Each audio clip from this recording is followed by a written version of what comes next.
Quelle serait votre réaction si un enfant de 9 ans, chaussé de bottes de fortune, promettait de rendre à votre fille la capacité de marcher? Imaginez s'il avait raison. L'air était vif ce matin-là à Birmingham, en Alabama. Pas assez glacial pour laisser tomber de la neige, mais suffisamment pour créer des nuages de poussière visibles et vous faire mal aux doigts. Les visiteurs se pressaient à l'entrée et à la sortie du centre médical pour enfants de la 7e avenue. Enveloppés dans des écharpes, serrant des boissons chaudes, ils se précipitaient comme s'ils pouvaient échapper aux circonstances qui les avaient amenés là. Cependant, un individu restait immobile. Il occupait un morceau de carton aplati près de l'entrée tournante. Il dessinait paisiblement dans un carnet usé.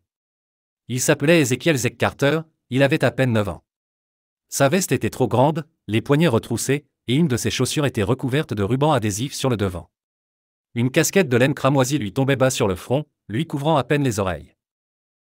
Il ne suppliait ni ne demandait d'aide, il restait simplement là, observant les gens entrer et sortir. Il apparaissait presque tous les samedis. Plusieurs employés de l'hôpital avaient d'abord tenté de le faire sortir lorsqu'il commençait à apparaître, mais ils avaient fini par abandonner leurs efforts. Zek ne causait aucun trouble. Il souriait lorsqu'on lui adressait la parole, et lorsqu'il ne dessinait pas dans son carnet, il observait. Observant constamment. La plupart des gens pensaient qu'il y avait un membre de sa famille à l'intérieur. Peut-être un frère ou une sœur. Peut-être attendait-il un transport. Personne ne s'enquit longuement. Pas dans un tel endroit. En face de la rue, stationné près d'une borne d'incendie, un Range Rover argent foncé tournait toujours. Le moteur continuait de tourner, mais le conducteur restait immobile. À l'intérieur était assis Jonathan Reeves, un homme d'une quarantaine d'années aux traits marqués et aux cheveux grisonnants aux tempes. Sa cravate était desserrée, le col de sa chemise froissé. Il possédait de la richesse. Cela se reflétait dans l'éclat de son véhicule, même sous l'éclairage artificiel de l'hôpital. Pourtant, il semblait en perte d'énergie. Sur la banquette arrière, un siège auto contenait sa fille, Isa, 6 ans, les boucles brunes derrière l'oreille, les jambes recouvertes d'un bandage rose. Ses yeux restaient écarquillés, mais elle restait silencieuse. L'incident avait tout bouleversé. Un instant, elle grimpait aux arbres et rivalisait avec ses cousins dans le jardin. L'instant d'après, elle était immobilisée du ventre vers le bas, assise dans le silence. Jonathan ouvrit la porte arrière, la souleva avec précaution et la transporta vers le bâtiment. Il ne remarqua pas Zek au début. La plupart des gens l'ignorèrent, mais Zek l'observa. Il vit Jonathan la bercer comme si elle allait se briser, son regard fixé vers le haut, évitant la structure. Zek fixa le bâtiment plus longtemps que d'habitude. Puis, juste avant qu'ils ne se croisent, il se leva et cria « Monsieur, je peux aider votre fille à marcher. » Jonathan s'arrêta net. Non pas par offense ou confusion, mais à cause de la manière dont il avait prononcé sa déclaration. Pas un discours commercial, pas de l'humour, juste doux, clair et sincère.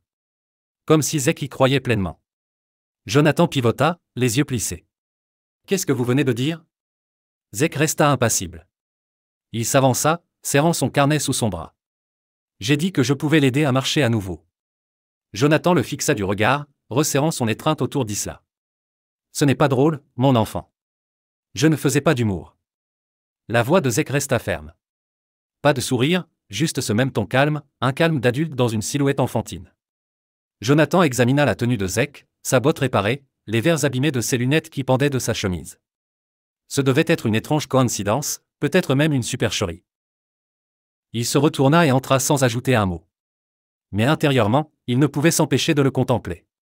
La façon dont l'enfant l'exprimait, non pas avec optimisme, non avec incertitude, mais comme si c'était la vérité. Cependant, quelque chose dans cette voix restait ancré dans l'esprit de Jonathan, et cela continuerait de le tirailler jusqu'à son retour. Jonathan tenta de renvoyer l'enfant. Pendant les heures qui suivirent, il supporta les rendez-vous médicaux d'Isa, prenant note des mises à jour des thérapeutes, des neurologues et des spécialistes. Tous utilisaient les mêmes phrases, contrôlant les attentes. Un long voyage s'annonçait. Les miracles exigent de la patience. Il avait tout entendu. Mais la déclaration de Zek résonnait dans ses pensées comme une irritation persistante. « Je peux rendre à votre fille la capacité de marcher. » En début d'après-midi, Jonathan et Isa sortirent du bâtiment. Le soleil avait percé la couverture nuageuse, mais le froid restait vif. Il se dirigea vers le véhicule, portant Isla comme d'habitude, lorsqu'il aperçut de nouveau Zek, toujours présent. Même carton, même carnet, sauf que cette fois, il fixait Jonathan du regard, comme s'il savait qu'il reviendrait. Jonathan marqua une pause. Il jeta un coup d'œil à Isla. Sa tête reposait contre son épaule, les yeux clos. Son corps était léger, excessivement léger pour une enfant de son âge. Il se retourna. Encore toi, murmura-t-il en s'approchant. Pourquoi exprimer une chose pareille? Tu trouves ça divertissant? Zek secoua lentement la tête. Non, monsieur. Tu ne la connais même pas, rétorqua Jonathan en posant doucement Isa sur le siège arrière. Tu ne comprends pas ce qu'elle a vécu. Tu ne comprends pas ce que nous avons enduré. Zek ne recula pas, je n'ai pas besoin de la connaître pour t'aider. Jonathan se redressa. Tu as quoi, 9 ans? Presque 10. Exactement. Tu es un petit garçon assis devant un établissement médical, les pieds bandés. Qu'est-ce que tu pourrais bien comprendre à aider quelqu'un comme ma fille? Zek baissa les yeux, ses doigts parcourant le bord de son carnet. Ma mère aidait les gens à remarcher, dit-il doucement. Elle était kinésithérapeute. Elle m'apprenait des choses. Elle disait que le corps se souvient même lorsqu'il oublie temporairement. Jonathan le fixa du regard, le scepticisme grandissant dans sa poitrine. Et alors? Tu l'as observé faire des exercices et maintenant tu te prends pour un médecin? Je l'ai vu aider un homme à marcher après avoir été confiné à un fauteuil roulant pendant 5 ans, dit Zek, les yeux levés. Elle n'avait ni matériel ni infirmière, juste ses mains, sa patience et sa foi. Jonathan ouvrit la bouche pour répondre, puis s'arrêta. Il jeta un coup d'œil autour de lui. Une infirmière passa et salua Zek d'un petit signe de tête. Un gardien de l'hôpital fit un signe de tête au garçon. Ils semblaient tous le connaître. Je ne vous donne pas d'argent, dit Jonathan. Je n'ai pas demandé d'argent. Alors, que désires-tu? Zek inspira profondément et s'avança. Juste 1 heure. Laisse-moi te faire une démonstration. Jonathan se tourna vers Isla, qui avait maintenant ouvert les yeux et les observait tous les deux en silence. Il soupira en se massant l'arête du nez. Je dois partir immédiatement. Zek ne bougea pas, je dois contacter la sécurité, ajouta Jonathan. Pourtant, le garçon resta silencieux. Jonathan finit par expirer. Bien. Tu veux perdre ton temps, mon enfant? Retrouve-nous à Harrington Park demain midi. Ne sois pas en retard. Zek hocha la tête. J'arrive. Jonathan monta dans le SUV, démarra le moteur et partit sans se retourner. Mais dans le rétroviseur, Zek était toujours là, les mains le long du corps, l'air indéchiffrable. De retour chez lui après le dîner, Jonathan était assis dans son bureau. Des documents étaient éparpillés sur son bureau. Aucun n'avait de sens. Il n'arrêtait pas de penser à Zek, comme s'il savait quelque chose. Isa jeta un coup d'œil dans la pièce. « Père » demanda-t-elle. Il se retourna. « Oui, ma chérie. » Qui était ce garçon? Jonathan marqua une pause. « Juste quelqu'un qu'on a croisé devant l'hôpital. » Il avait l'air d'y croire, dit-elle. « Croyez quoi? » Que je pouvais marcher. Il la fixa, les lèvres légèrement entr'ouvertes. Elle sourit faiblement et passa ses doigts sur l'accoudoir de son fauteuil roulant comme s'il s'agissait de jambes. Mais Jonathan ne souriait pas, car pour la première fois depuis longtemps, quelque chose en lui ne se sentait pas engourdi. C'était risqué, comme l'espoir. Harrington Park était le genre d'endroit que la plupart des gens passaient sans s'en rendre compte. Un terrain de basket abîmé, quelques balançoires dont les chaînes grinçaient, et une pelouse qui prétendait être un terrain de football. Le dimanche, c'était généralement vide, surtout vers midi. Mais ce jour-là, Zek était déjà là, assis sur le banc le plus proche du grand chêne. Il portait la même veste trop grande, mais son carnet était rangé. À la place, il avait un petit sac de sport à ses pieds et une serviette pliée sur le banc à côté de lui. À 12h07, le SUV de Jonathan arriva. Il ne parla pas au début, se contenta de récupérer Isla, la déposa délicatement dans son fauteuil roulant et la conduisit jusqu'à Zek. Il ne les regarda pas dans les yeux. Ses bras étaient fermement croisés, comme s'il regrettait déjà d'être là. Zek se leva à leur arrivée. « Rebonjour », dit-il poliment. Jonathan hocha la tête avec raideur. Isla fit un signe timide de la main.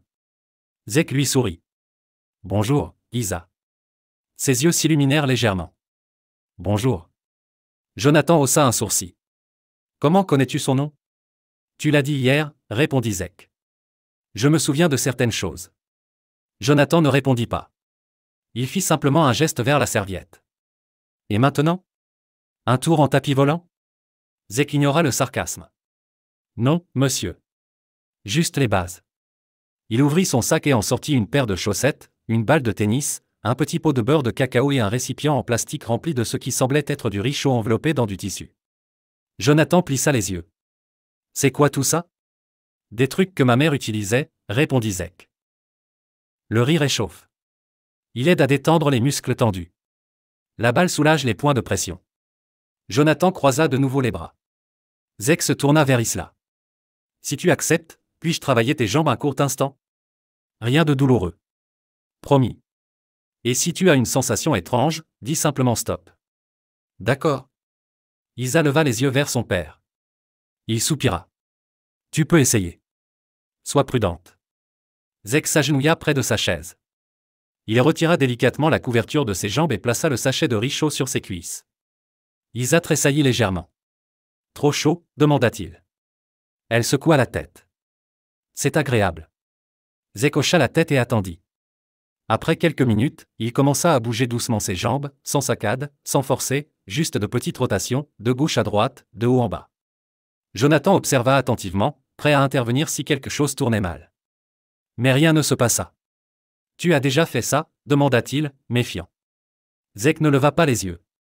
Ma mère m'emmenait dans des refuges après l'école. Elle aidait les vétérans, ceux qui n'avaient pas les moyens de suivre une thérapie. Elle disait que tout le monde méritait de se sentir à nouveau humain. Je portais son sac. Jonathan haussa un sourcil. Et elle t'a appris ça? Oui, elle disait que le corps n'a pas toujours besoin de fantaisie, juste d'attention. Il tapota légèrement le genou d'Isla du poing américain. Tu ressens ça? Non, murmura-t-elle. Zek hocha de nouveau la tête, imperturbable. Ce n'est pas grave. Je continuerai à lui poser des questions. Il continuait à lui parler tout en travaillant, lui demandant quelles étaient ses couleurs préférées, son plat préféré, les séries qu'elle aimait regarder. Au début, ses réponses furent brèves, puis elle commença à lui poser des questions. Tu habites dans le coin? En quelque sorte. Tu vas à l'école? Avant. Pourquoi plus maintenant? Zek hésita. Ma mère est tombée malade. Puis elle est décédée. J'essaie de comprendre depuis. Isla baissa les yeux. Je suis désolé. Zek lui adressa un petit sourire. Merci. La posture de Jonathan s'adoucit légèrement, mais il ne dit rien. Au bout d'une trentaine de minutes, Zek lui tapota à nouveau doucement la cheville. Tu sens ça? Isa cligna des yeux. Un peu de pression. Zek leva les yeux vers Jonathan. C'est bien. Jonathan plissa les yeux. Elle dit parfois ça pendant ses séances habituelles. Oui, répondit Zek. Mais ces séances se déroulent dans une salle pleine de machines. Parfois, les enfants ont peur des machines. Ils se crispent. Mais ici, il désigna le parc. Il y a de l'air, des arbres, c'est différent. Jonathan ne dit rien, mais il écoutait vraiment maintenant. Zek aida Isla à étirer ses jambes, puis lui donna quelques mouvements simples à essayer avec ses orteils, en les remuant simplement. Elle essaya. Rien d'évident ne se produisit, mais elle n'avait pas l'air découragée. Je te montrerai à nouveau la semaine prochaine, dit Zek en se levant. Ça prend du temps, mais tes muscles, dit-il en désignant ses cuisses. Ils se souviennent encore de comment s'en servir. Il faut juste leur rappeler. Le sourire d'Isa s'élargit encore. D'accord. Jonathan s'éclaircit la gorge. On ne promet rien, dit-il rapidement. Zek hocha la tête. Moi non plus. J'essaie juste. Jonathan le fixa une longue seconde. Puis, sans prévenir, il fouilla dans la poche de son manteau, en sortit un billet plié et le lui tendit. Zek recula. Non, monsieur. Je ne veux pas de ton argent. Jonathan parut surpris. Alors, pourquoi fais-tu ça? Zek haussa les épaules. Parce que ta fille souriait.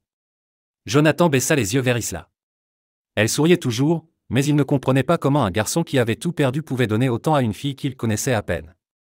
Le dimanche suivant, il faisait plus chaud, mais Zek portait toujours sa veste. Non pas parce qu'il en avait besoin, mais parce que cela lui donnait l'impression que sa mère était proche. Elle l'appelait son manteau d'assistante.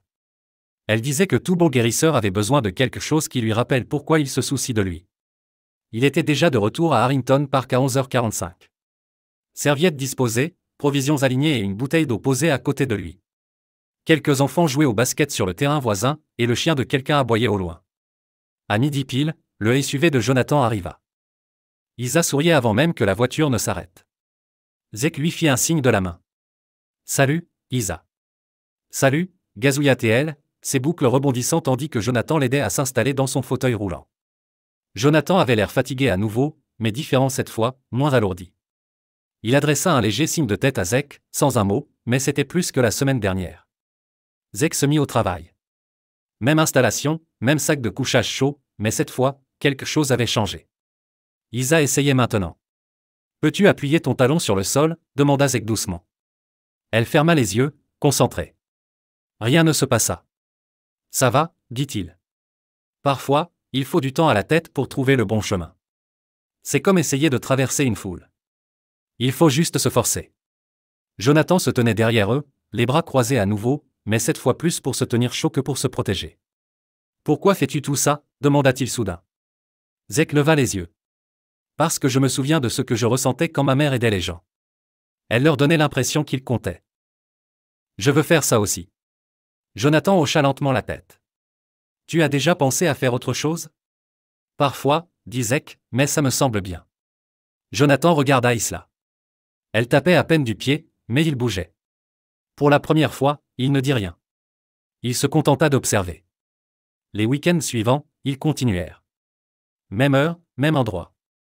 Zek apprit à Isla à utiliser des élastiques pour renforcer ses chevilles. Il fit rouler des balles de tennis sous ses pieds pour aider son cerveau à se souvenir où elles se trouvaient. Il montra à Jonathan comment masser les points de pression derrière ses genoux et expliqua que chaque nerf avait une fonction à jouer, même lorsqu'il était silencieux. Et puis vint le jour difficile. C'était le 4e dimanche. Zek arriva comme toujours. Mais quand le SUV s'arrêta, Isa ne souriait pas. Ses yeux étaient rouges. Jonathan avait l'air en colère. Elle ne veut pas le faire aujourd'hui, dit-il sèchement en la soulevant dans le fauteuil. Isa refusa de les regarder. Zek s'approcha lentement. Que s'est-il passé? Isla croisa les bras. J'ai essayé de bouger mes jambes ce matin, mais rien n'est arrivé. Rien? J'en ai marre d'essayer. C'est inutile. Jonathan détourna le regard, la mâchoire serrée. Elle a été frustrée tout le week-end. Zek hocha la tête.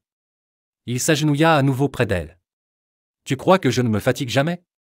Elle ne répondit pas. Tu crois que je ne suis pas restée assise dans un refuge à pleurer quand ma mère n'avait pas les moyens de payer ses médicaments et que je n'ai pas dû rester là à regarder? Son regard se posa sur lui. Tu as le droit d'être en colère. Je le suis aussi parfois. Mais si tu arrêtes maintenant, la partie de toi qui veut marcher pourrait aussi arrêter d'essayer. Elle fixa le sol. Je ne veux pas que tu abandonnes, dit-il doucement. Parce que je n'ai pas abandonné. Silence. Puis Isla murmura, j'ai peur. Jonathan se retourna. C'était la première fois qu'elle disait ça à voix haute. Zek se pencha plus près. Moi aussi, mais avoir peur ne veut pas dire arrêter. Ça veut juste dire qu'on est proche de quelque chose d'important. Isa s'essuya le visage. Bon, on réessaie. Et c'est ce qu'ils firent. Zek la guida doucement dans les mouvements, moins bavardant cette fois, juste de la présence et de la patience. Jonathan intervint aussi davantage, l'aidant à déplacer son poids, encourageant chaque petit tressaillement. Au bout de 30 minutes, Isa bougea son pied droit. Pas un orteil, tout son pied. Il glissa lentement et avec raideur, mais il bougea. Jonathan s'agenouilla à côté d'elle, clignant des yeux comme s'il n'était pas sûr d'avoir bien vu. Refais-le, dit-il. Elle le fit. Zek sourit, mais ne dit rien. Il se contenta de s'asseoir et d'observer. Plus tard dans la soirée, Jonathan se tenait devant sa maison, sur Crestview Drive, les yeux fixés sur la lune. Il avait cessé de se demander qui était vraiment Zek. La question n'avait plus d'importance. Intérieurement, Isa riait, racontant le mouvement du pied à sa tante sur haut-parleur. Pour la première fois depuis 6 mois, leur maison ne ressemblait plus à une chambre d'hôpital. On se sentait à nouveau chez eux. Mais quelque chose en Jonathan avait commencé à changer. Pas seulement les jambes de sa fille, mais le poids sur sa poitrine, la culpabilité, la fierté, le mur qu'il avait érigé entre lui et le monde. Il se fissurait. Lundi après-midi, Jonathan était assis dans son bureau, les yeux rivés sur un contrat intact. Son téléphone vibrait toutes les 2 ou 3 minutes. Des emails, des appels, des nouvelles de clients, mais plus rien ne semblait urgent. Ce qui lui revenait en tête, c'était ce moment dans le parc, le pied d'Isa glissant comme s'il lui appartenait à nouveau. Il l'avait vu de ses propres yeux. Et celui qui avait rendu cela possible était un enfant de 9 ans, avec des bottes scellées et un nom de famille inconnu.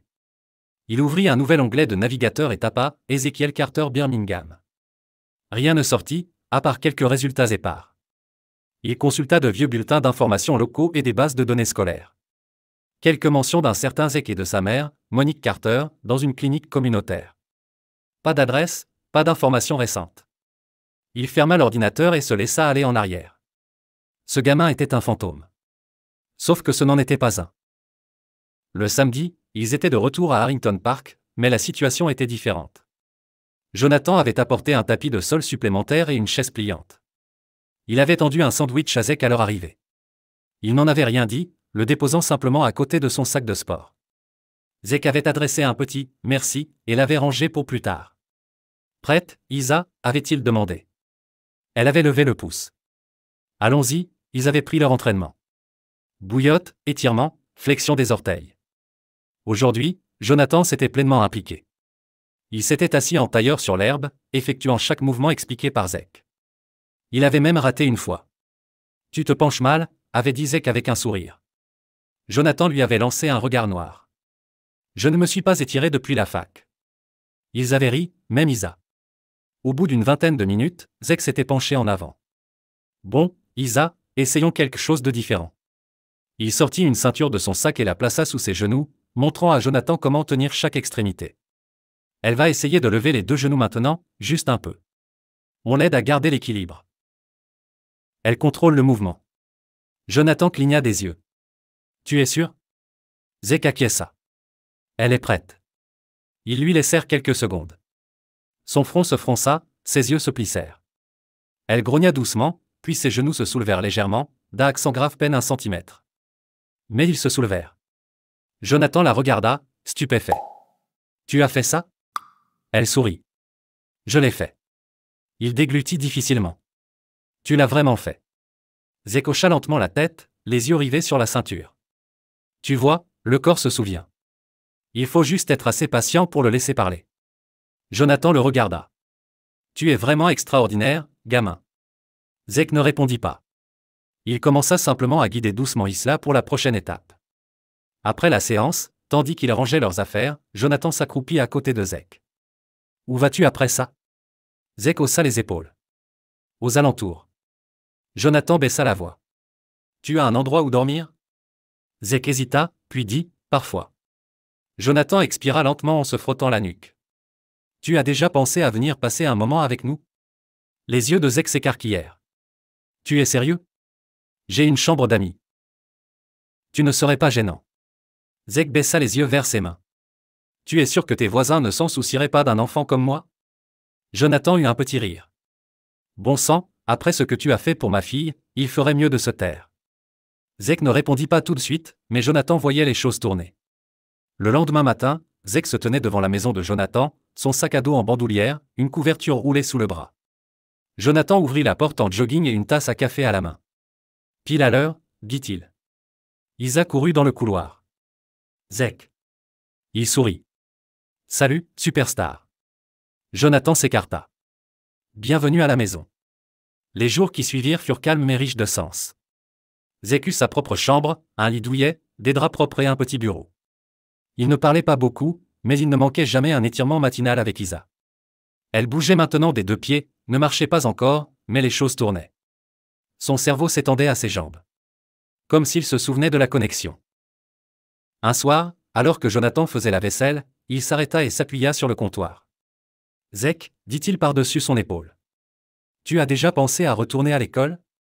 Zek, qui dessinait à la table de la cuisine, leva les yeux. « Parfois. » Jonathan hocha la tête. « Tu es intelligent. Tu pourrais aller loin. » Zek pencha la tête. « Je veux aider les gens à remarcher comme ma mère. » Jonathan se tourna vers lui. « Alors, voyons comment Y a mené. » Zek eut un petit sourire.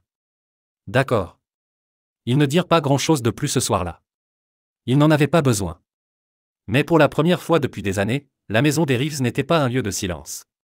Elle était remplie de petits bruits qui représentaient la vie, des pas, des rires, des gribouillis et la guérison. Tout commença avec une infirmière du centre médical pour enfants. Un dimanche matin, elle promenait son chien dans Harrington Park et aperçut un visage familier, Isa. Elle ne l'avait pas vu en dehors de son fauteuil roulant depuis des mois, et encore moins sourire, lever les genoux, bouger les orteils. Et à côté d'elle se tenait la même enfant silencieuse qui s'asseyait devant la porte de l'hôpital chaque week-end. Elle ne l'interrompit pas, se contentant d'observer de loin un moment. Puis elle rentra chez elle et raconta la nouvelle à sa sœur, qui travaillait au service des patients. Quelques jours plus tard, un kinésithérapeute de l'hôpital dit à Jonathan, « Dis-moi, on m'a dit qu'Isa allait mieux. » « C'est vrai ?» Jonathan acquiesça. « Oui. » Grâce à quelqu'un qu'on n'attendait pas, la nouvelle se répandit vite. Lorsqu'ils arrivèrent ensuite à Harrington Park, 2 autres familles attendaient sur le banc près du grand chêne. L'une avait un garçon qui utilisait un déambulateur, l'autre une fille qui se remettait d'un AVC. Les 2 parents avaient entendu parler de l'enfant qui avait aidé la fille Reeves à retrouver ses jambes. Zach regarda Jonathan. Jonathan le regarda droit dans les yeux. « Tu n'es pas obligé, dit-il doucement. » Zach ajusta la bandoulière de son sac.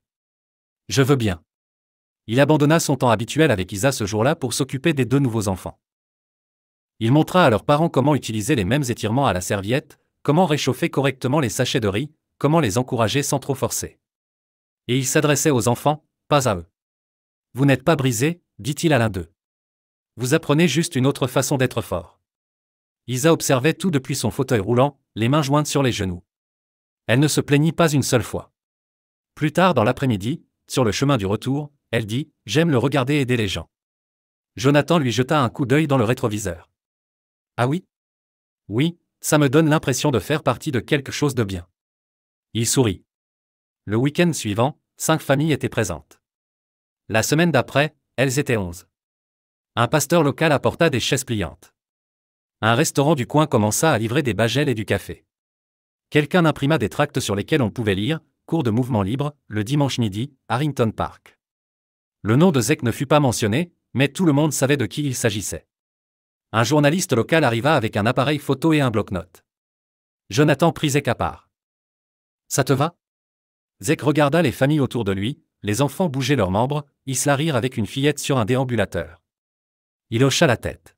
« Tant que ce n'est pas de moi, c'est d'eux. » La journaliste écrivit son article. Il parut en 2e page du Birmingham Sunday Post sous le titre « Un enfant de 9 ans doué aide des dizaines de personnes à guérir dans un parc municipal ». Ils ne donnèrent pas son nom complet. Zach leur demanda de ne pas le faire, mais les gens l'apprirent quand même. Un médecin local proposa de le conseiller. Une association demanda de financer du matériel. Quelqu'un d'autre proposa des cours particuliers gratuits. Pour la première fois depuis le décès de sa mère, les gens ne se contentèrent pas de regarder Zach, ils le virent. Mais Zach ne se vanta jamais.